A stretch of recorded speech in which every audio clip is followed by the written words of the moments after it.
when I practice, a lot of the time I practice actually extremely slowly because many people think it's boring, but I think it's the best way to feel that your body is relaxed, which is really, really important with the instrument. Especially, for example, when I practice Bach, you know, there's this one here.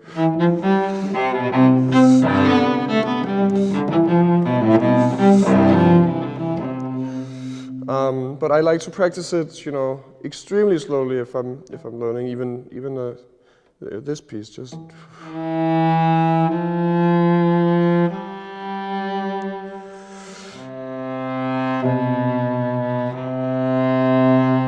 really listening for the overtones. The overtones is the note after you play it that keeps on going, yes.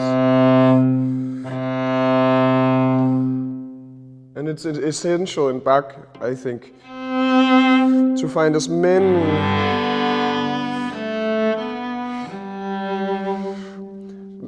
after notes, you could call it, or ghost notes, I like to call it, as possible, because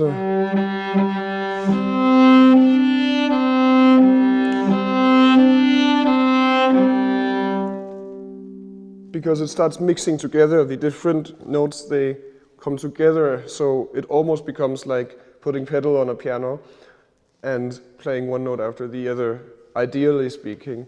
And that will become much more interesting for everybody and much more beautiful.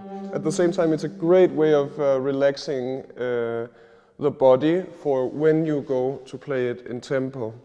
Because if you immediately start, you know, on a piece just in exactly the tempo that it is, for me anyway, my body would immediately just tense up and be nervous somehow. But if I just completely ground myself, which is what this way of practicing does, and at the same time try to play and phrase as musically as I possibly can, even in the slowest tempo, then the lines become incredibly long, and when you start putting it up in tempo, I feel like there's some kind of magic in a way that helps you with phrasing and with ideas and all of this, because you've had so much time in the slow tempo to figure out what you want to do. Even while you're doing it, you can figure it out when it's this slow.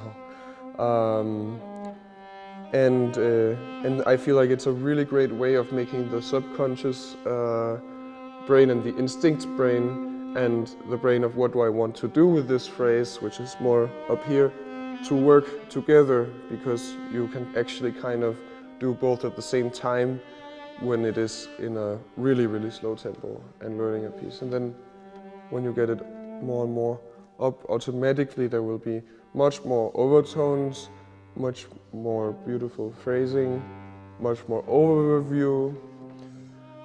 So I believe in this very much.